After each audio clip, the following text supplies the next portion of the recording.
Hello guys, welcome back to my channel. So आज जिस book की हम बात कर रहे हैं उस बुक का नाम है blood of my monster by Rina Kent, जो कि उनकी ट्रायोलॉजी का पहला बुक है। और आज इस वीडियो में हम कवर करने वाले हैं चैप्टर नंबर 2 और चैप्टर का नाम है शाशा। शाशा हमेशा ये सोचती थी कि वो एक प्रैक्टिकल इंसान है जो हर काम करने से पहले ज़्यादा सोचती है। लेकिन कभी कभी ऐसे पल आते हैं जब वो बिना सोचे समझे सिर्फ इम्पल्स पे एक्ट करती है, बिना ये सोचे कि उसके एक्शंस के क्या रिजल्ट होंगे, सिचुएशंस या लोगों के रिएक्शंस होंगे। आज भी उसे ऐसा ही पल था। उसके कदम हल्के थे, जैसे उसने अपने जूतों की चुभन और उसके ब्लड क्लॉट नाक और सूजे हुए होठों का दर्द इग्नोर कर दिया हो। वो हल्का दौड़ने लगी ताकि उस मिस्टीरियस कैप्टन के बड़े बड़े कदम के साथ चल सके। कभी कभी कुछ लोग हमारे रास्ते में किसी खास रीज़न से आते हैं और शाशा को लगता था, नहीं, यकीन था कि वो कैप्टन भी किसी रीज़न से उसके रास्ते में आया है। वो एक फेनोमेनन था, एक ऐसी चीज़ जो ज़िंदगी में सिर्फ एक बार होती है, और अगर शाशा ने ये मौका नहीं पकड़ा तो उसे दोबारा कभी नहीं मिलने वाला था। कैप्टन के पीछे हटा हुआ जिस्म धीरे धीरे हॉलवे में गायब हो रहा था, जहाँ ट्यूबलाइट्स की डल रोशनी फ्लिकर कर रही थी। शाशा ने नोट किया कि वो सिर्फ चल नहीं रहा था, बल्कि एक पर्पस के साथ स्ट्राइड कर रहा था। ड्यूटी पे न होने के बावजूद भी वो एक कैप्टन लग रहा था जो वो कॉर्नर लेने ही वाला था। शाशा के दिमाग में तुरंत अलर्ट हो गया, कहीं वो चांस न खो दे। कैप्टन, उसने पूरी ताकत से पुकारा। कुछ देर तक कोई रिएक्शन नहीं मिला और उसे लगा शायद वो उसकी आवाज़ नहीं सुन पाया। फिर एक ही सेकंड में कैप्टन पलटा और शाशा स्टन रह गई। अब वो पहले से ज़्यादा दूर था, पर अब ज़्यादा क्लियरली दिख रहा था। उसकी आंखों का वो तीखा जंगली गेज शाशा को जगह पर रोक दिया था। उस मोमेंट में शाशा को समझ आया वो एक इंसान नहीं, एक ह्यूमन वेपन लग रहा था। उससे एक्शंस पे देखे बिना ही ये महसूस हो गया था कि वो एफिशिएंट भी है और कोल्ड ब्लडेड भी। शाशा ने अपने आप को याद दिलाया कि सिर्फ इसलिए मिसकंसेप्शंस नहीं रखने चाहिए क्योंकि उसने पहले उसकी मदद की थी। वो किसी और के लिए भी करता अगर उसकी जगह कोई और होता। ये सिर्फ ड्यूटी थी, ना ज़्यादा ना कम। कैप्टन की आंखें चाचा को पूरे शरीर पे एक डिसअप्रूवल भी नज़र से फिसली। तो वो अपने सुपीरियर को ग्रीट ना करने की आदत है क्या, सोल्जर? उसकी आवाज़ ठंडी लेकिन अथॉरिटी भरी थी। सासा उसके टोन की अथॉरिटी में खो गई। कैप्टन ने एक भारी मुंह से उठाया और शाशा सीधी हो गई, सैल्यूट किया। Sir, no sir. एक लंबे साइलेंस के बाद जब शाशा ने सोचा वो उसे मना कर देगा फॉलो करने से, तब कैप्टन की आवाज़ फिर से गूंज उठी। तुम्हारा नाम क्या है, soldier? Private Lipowski sir. Full name. Sasha के शरीर में एक हल्की सी कांप उठी। उसे लगा शायद वो उसका नाम लिख ले रिपोर्ट के लिए। फिर भी उसने अपनी शंका दबा ली और कहा, प्राइवेट अलेक्जेंडर एम्ब्रामोविक लिपोव्स्की सर। फिर एक और लंबा साइलेंस। हर सेकंड उसके लिए घंटे जैसा लग रहा था। पसीने से एक बूंद उसके पीठ से बह गई। कैप्टन के हैवी बूट्स की आवाज़ हवा में गूंज रही थी जब वो उसके पास आया। जब वो एक हाथ की दूरी पर रुक गया, सासा को सांस लेने में दिक्कत होने लगी। ये साइलेंस इतना अनबेयरेबल कब से हो गया था? शायद सिर्फ कैप्टन के आसपास ही। फिर उसकी अनऑथोरेटिव वॉइस ने साइलेंस तोड़ दिया। तुम मुझे फॉलो क्यों कर रही हो, प्राइवेट लेपोस की? मैं नहीं, तुमने ही क्या? कैप्टन के टोन में एक हल्की सी बदलाव थी, पर शाशा ने उस कमांड को प्रेशर महसूस किया। शाशा कभी भी पावर वाले लोगों से नहीं डरती थी, लेकिन ये कैप्टन अलग था, बिल्कुल नई कैटेगरी का। मैं नहीं सर, उसने अपनी यूजुअल मेल वॉइस से थोड़ा नीचे बोलते हुए कहा। कैप्टन ने अपना सिर थोड़ा टिल्ट किया, जैसे उसकी हर बात को जांच रहा हो। फिर एक्सप्लेन करोगी तुम मेरे स्पेस में क्यों हो? उसकी आवाज़ में पेशेंस खत्म हो रहा था। साशा को समझ आया कि अगर वो अब नहीं बोली तो ये मोमेंट एक फेसलेस मेमोरी बन जाएगा। मैं झूठ बोली थी सर। झूठ? कैप्टन की टोट में हल्की सी अम्यूजमेंट थी, जैसे अच्छा ऐसा। जी सर, मैं आपको फॉलो कर रही थी सिर्फ आपसे कुछ पूछने के लिए। तुम्हारे पास मुझे कुछ पूछने का हक नहीं है। मुझे पता है सर, पर अगर आप मना कर देंगे तो भी चलेगा, लेकिन मुझे रिग्रेट नहीं होना चाहिए कि मैंने ये कदम नहीं उठाया। कौन सा कदम? शासन ने पहली बार डायरेक्टली उसकी आंखों में देखा। वो गेज इतनी इंटेंस थी कि एक पल के लिए शासा का मिशन भूल गई, लेकिन फिर उसने अपने आप को संभाला। ये सिर्फ उसके बारे में नहीं था, उसके परिवार का सवाल था। उनके पास कोई नहीं था जब वो प्रोटेक्ट करे, सिर्फ वो थी। प्लीज़ मुझे ट्रेन करिए सर, उसने एक क्लियर और डिटरमिन्ड आवाज़ में कहा। ट्रेन? कैप्टन ने रिपीट किया। उसकी काम टोन के नीचे एक इंटिमिडेटिंग एज छुपी थी। शासन ने अपना कंट्रोल बनाए रखा। जी सर, क्यों? उसके एक्सप्रेशन में कुछ नहीं बदला, लेकिन उसका सवाल एक दीवार जैसा था जो साशा के गोल और उसके बीच में खड़ा था। साशा को समझ आया कि अगर वो बोले क्योंकि आप स्ट्रांग हो तो उसे झूठा समझेगा, और अगर बोले मुझे अपनी फैमिली के लिए पावर चाहिए तो वो अपने लोगों को बेच देगी। तो उसने सीधा जवाब दिया, क्योंकि मुझे कमज़ोर नहीं रहना सर। कैप्टन ने धीरे से कहा, तुम कमज़ोर नहीं रहना चाहती? इंटरेस्टिंग। यूजुअली ये शब्द क्यूरियोसिटी के साथ बोला जाता, पर कैप्टन के टोन में कुछ और ही था, एक डार्क एज और एक ठंडी और उदास सी अम्यूज़मेंट, एक अजीब सा कॉम्बिनेशन, थोड़ा अनसेटलिंग।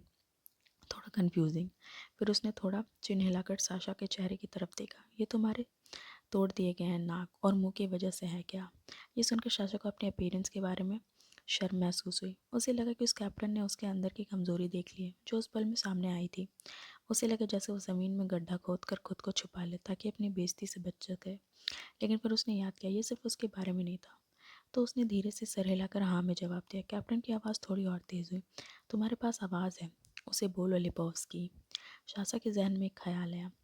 क्या ये आदमी डिक्टेटर है? क्या अभी पीछे हटना पॉसिबल है?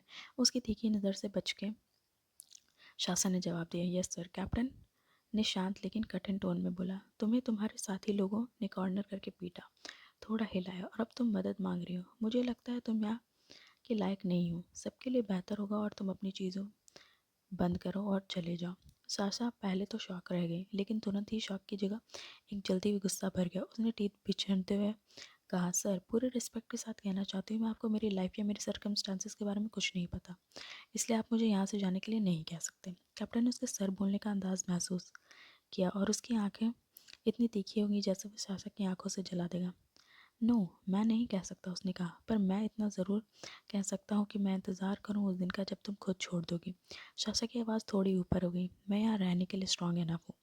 तब कैप्टन ने उसके पेट की तरफ हाथ बढ़ाया और जब साशा पीछे हटने लगी तो उसने अपना बूट से उसके काफ को फ्लिक कर दिया। झटका तेज था और साशा के पैर थरथरा गए थे। उसके पैर नीचे से निकल गए और वो ज़मीन पर गिर गई, हाथ से बैलेंस बनाते हुए।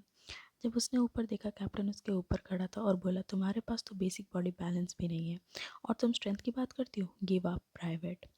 बेइज्जती उसके अंदर फैल गई। उसके मुंह में कड़वी सी टेस्ट भर गई। ये पहली बार नहीं था जब उसे ऐसे महसूस हुआ हो। सब लोग हमेशा उसे कहते थे आए आए थे गिव अप शाशा। सब कहते वो कमज़ोर है, फिजिकल मेंटल इमोशनल सब तरीके से। जितना वो लाइफ के टाइट्स के खिलाफ लड़ती उतना ही नीचे डूबती गई। लेकिन अगर वो उनकी बात मान लेती तो कभी खुद के ऊपर उठाने की ताकत नहीं मिलती। कैप्टन ने पलटना शुरू किया, जैसे शाशा को कीड़े मकोड़े जैसे चीज़ हो जिसे इग्नोर कर दिया जाए। नो। शाशा की आवाज़ इतनी ज़ोर से निकली कि उसके शब्द दीवार से टकराकर गूंज उठे। कैप्टन रुक गया और फिर पूरे से उसकी तरफ मुड़ गया। उस पल शाशा फिर से उसके बॉडी की साइज़ और उसके मस्कुलर फ्रेम को देखकर थोड़ा हिचकिचा गई। वो इंसान नहीं, एक ह्यूमन किलिंग मशीन लग रहा था। उसने अपने हाथ क्रॉस किए और शाशा को देखता रहा, लेकिन इस बार उसकी आंखों में ना घृणा थी न नफरत। इस बार कुछ और था, एक चैलेंज। पहले उसने कहा था गिव अप, पर अब लग रहा था वो खुद उसे मजबूर करना चाहता है हार मानने के लिए। नो। कैप्टन ने धीरे से रिपीट किया, जैसे हर शब्द से इंटिमिडेशन निकल रहा हो। यह आदमी आदत से मजबूर था, उसे हमेशा अपनी मर्जी से काम करवाना था और कोई भी रेबेलियन उसके लिए गुनाह था। साशा ने धीरे से कहा, नो सर। उस पर एक हल्की सी शैडो उसकी आंखों से गुजरी, लेकिन इतनी जल्दी कि समझा नहीं जा सका। कैप्टन ने ठंडी आवाज़ में कहा, तुम अभी घुटनों पर हो क्योंकि एक छोटी सी मूव के बाद खड़ा नहीं रह पाई और तुम मुझे नो बोलने की हिम्मत करती हो। ये एक सवाल था, पर टोन में रेटोरिकल बाइट थी, जैसे इंसल्ट के तीर उसके स्किन के अंदर घुस रहे हो। शाशा उठने लगी, पर कैप्टन ने अपना हाथ उसके शोल्डर पर रखा और उसे फिर से नीचे धकेल दिया। अब वो इतना करीब था कि शाशा को उसके आफ्टर शेव या शावर जेल की क्लीन की खुशबू महसूस हुई। मैंने तुम्हें उठने की परमिशन दी थी। शाशा ने गला सूखा कर दिया। No sir. उसकी गल्प करने से आवाज़ साइलेंस में गूंज गई। फिर भी उसने हिम्मत से उस कैप्टन की आइसी ब्लू आंखों में देखा। हाँ, वो आंखें डरावनी थी, लेकिन उससे ज़्यादा खौफनाक था उसके फ्यूचर। अगर उसे आर्मी से निकाल दिया गया तो क्या होगा, और सबसे इम्पोर्टेंट उसके फैमिली का क्या होगा। शाशा ने अपनी आवाज़ में भरोसा लाकर कहा, शायद मेरे पास अभी भी पावर नहीं है, पर मुझे चाहिए। मैं मेहनत करूँगी, मैं सबसे डिसिप्लिन सोल्जर बनूंगी और अब आप मुझे एक चांस दे सर। कैप्टन ने रिपीट किया, गिव यू अ चांस। इस बार ये सवाल नहीं था, सिर्फ एक कोल्ड रेपिटेशन था। तुमसे ज़्यादा कॉम्पिटेंट सोल्जर्स हैं, मुझे तुम्हें क्यों चूज़ करना चाहिए। शाशा ने जवाब दिया, मुझे इसका आंसर नहीं पता सर, पर इतना ज़रूर पता है मैं कभी गिव अप नहीं करूँगी। कैप्टन ने एक भौं उठाई और एक अजीब सी नज़र से उसे देखा, जैसे कुछ समझ रहा हो। फिर बोला, prove your self first. Sasha के चेहरे पे कन्फ्यूजन दिख गया, कैसे करूँ वो। कैप्टन ने सीधा जवाब दिया, ये तुम्हें खुद समझना होगा।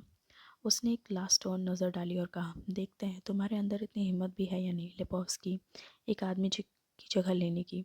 और फिर वो पलटा और चला गया। शाशा के ब्रॉ फरा हुआ। उसने अनदर मैंस प्लेस नहीं कहा था, उसने कहा था अ मैंस प्लेस। शाशा को सोचने पर मजबूर कर गया, उसने ऐसा क्यों कहा। पर अब वो इम्पोर्टेंट नहीं था। अब इम्पोर्टेंट था उसके पास फाइनली एक मौका था अपनी लाइफ पर दोबारा कंट्रोल पाने का, उस मसाकर के बाद जिसने उसे सब कुछ छीन लिया था। सो यहाँ होता है ये चैप्टर ख़त्म। कल हम लोग बुक में कवर करेंगे chapter 3। So don't forget to like share comment subscribe to my channel. अगर आप चाहते हैं कि मैं और भी कोई बुक्स एक्सप्लेन करूँ then do let me know in the comment section. Thank you for pouring so much love to me, means a lot.